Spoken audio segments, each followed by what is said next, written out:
Griffin, you're fired. For what? We've had it with your crap. A veritable who's who of Hollywood has traveled to the town of Quahog, Rhode Island over the years.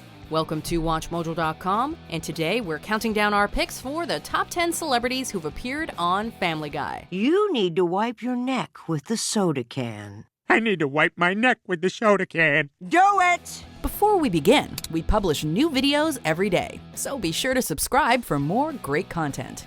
For this list, we're focusing on celebrity guest stars who lent their vocal talents to the world of Family Guy. Damn it! Look, I'm busy, all right? Oh, okay, I'll come back later. Damn rookies. However, we've excluded celebs that voice main characters, like Adam West. Number 10, Cate McKinnon. Hey, Karen. Welcome to our... Bring it in, PP! She's known for playing a wide range of unique characters, each one different from the last, and her Family Guy appearance continued that trend. Sure, what the hell? I'll show you my moves. Maybe after dinner. In addition to a couple of one-off guest spots, this Saturday Night Live star appeared as Peter's bullying older sister, Karen Griffin, who also happens to work as professional wrestler Heavy Flo.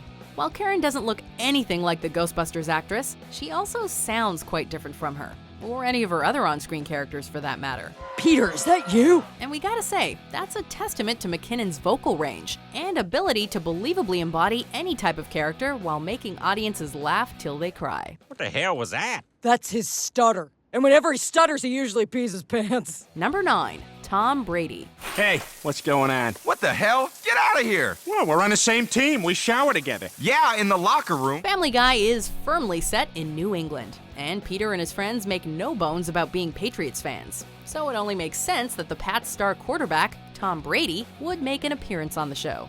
He did so in a 4th season episode, playing a version of himself that recruits Peter to join the Patriots roster, How would you like to play for the New England Patriots? then fires him for showing off with one of Family's patented musical numbers, Shapoopy. Shaboopy, shaboopy, shaboopy. The multiple Super Bowl winner was then sportsman enough to accept Peter's challenge for a revenge game before roundly defeating the show's protagonist, obviously. For one guy to stand up to the entire New England Patriots team, that's a winner in my book. Number 8, Liam Neeson.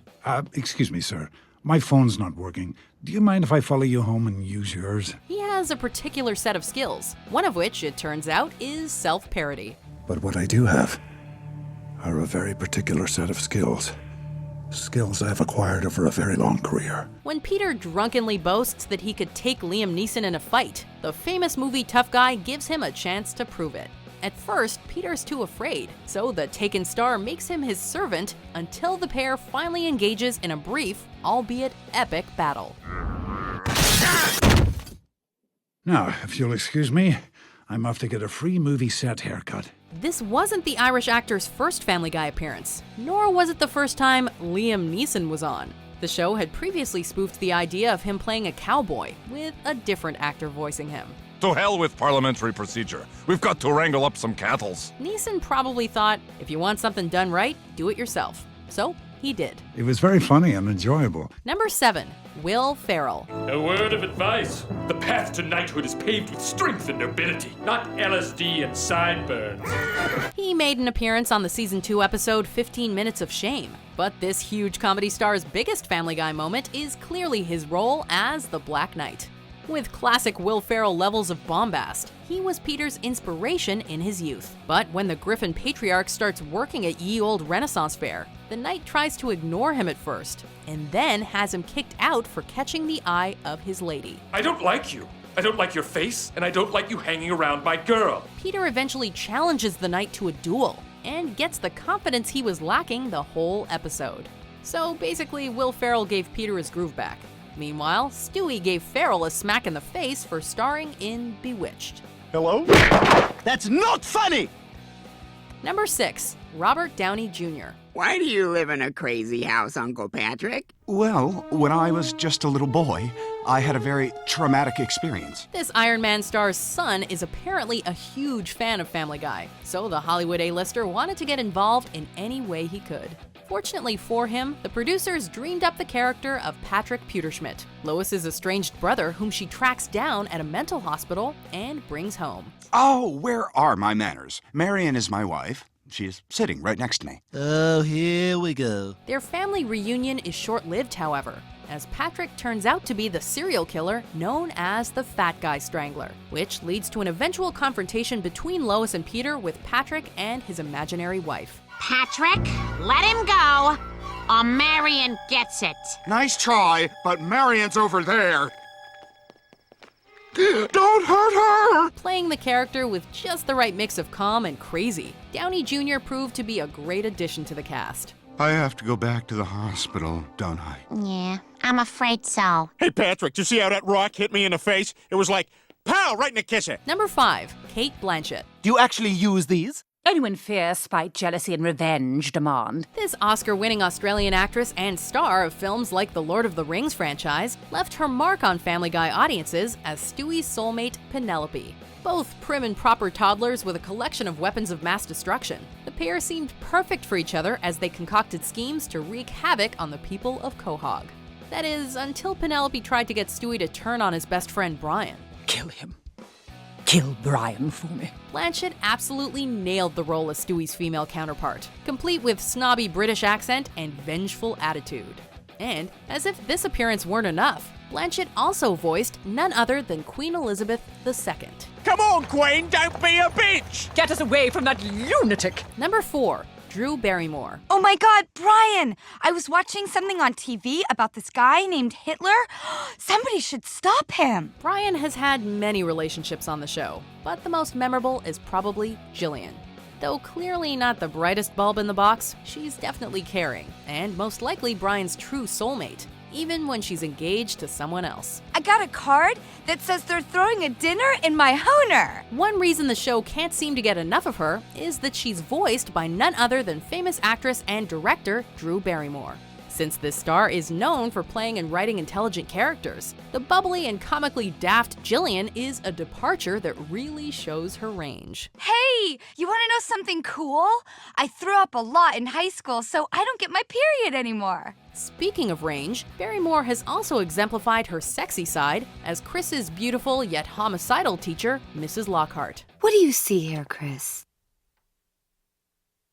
2 D's and an F. Number 3, Carrie Fisher. Why am I the only one who has to wear denim shorts? Because you're the only one who looks this good in them. When Family Guy comically retold the original Star Wars trilogy with their own characters, Lois Griffin played Princess Leia, but the original Leia, Hollywood icon Carrie Fisher, also played a part. That of Mon Mothma. Or rather, she played her recurring Family Guy character Angela, who in turn played the rebel leader. Hey, you know what I find hilarious? Bothans. Many Bothans died to bring us this information. Beyond that, Angela was Peter Griffin's supervisor at the Pawtucket Brewery, and a constant thorn in our main character's side. Angela's blunt and sarcastic comments on Peter's foolishness were delivered with a dry, though lovable wit only a comedic talent like Fisher could pull off. Griffin, you blew up a children's hospital. You're going to jail. Number 2, Patrick Stewart. This is Patrick Stewart. How are you liking the program so far? Royal Shakespeare Company training and an instantly recognizable commanding voice may not be what most people look for when casting the inner monologue of an infant girl, but that's exactly what Family Guy wanted when they got Sir Patrick Stewart to voice Susie Swanson. This feels right, but it tastes like a dirty penny. It wasn't the first time this icon vocally visited Quahog either, not by a long shot. In addition to a bunch of one-off appearances, he played his famous character Jean-Luc Picard in multiple Star Trek The Next Generation cutaway spoofs, and played himself when Stewie beamed the Next Generation cast to his bedroom. Seeing as Stewart's voice lends itself perfectly to the show's comedy, chances are we'll be hearing this legend again soon. Now, why exactly can I not wear my loafers? What is the danger there? Because, Patrick, those are the rules. Well, I think it's just because they want another $1.50 from me. Before we unveil our number 1 pick, here are some honorable mentions. Good morning, and welcome to Jolly Farm. Today we're going to learn about the letter T. Someone stole Santa? That does not rock! Easy, Gene. Guys, let's go save Christmas. To the kids' copter! So what's your story? Well, you know, I'm just a regular guy. You throw a stick, maybe I bring it back. Maybe I bring back an iPhone that fell off a truck. Number 1, James Woods. It's up to you, Peter. Either you leave now, or I set up one of your random flashbacks. James Woods and Peter Griffin can't seem to get enough of each other. They start out as besties and even sing about it Family Guy style. I have James Woods. But the relationship soon sours, and they become arch rivals in a feud that pops back up in multiple episodes. Good evening, everyone. James Woods? The Oscar-nominated actor has racked up numerous guest appearances on the show, each time as himself. Even dying and then being revived can't keep Woods away from Peter. But it turns out that Woods does have one weakness which Peter and Brian exploit: his inability to refuse a piece of candy. Ooh, a piece of candy. Ooh, a piece of candy. Man, I hope that's James Woods, because if it's me under there again, I'm gonna be really pissed off. Do you agree with our picks? Check out these other great clips from WatchMojo and subscribe for new videos every day.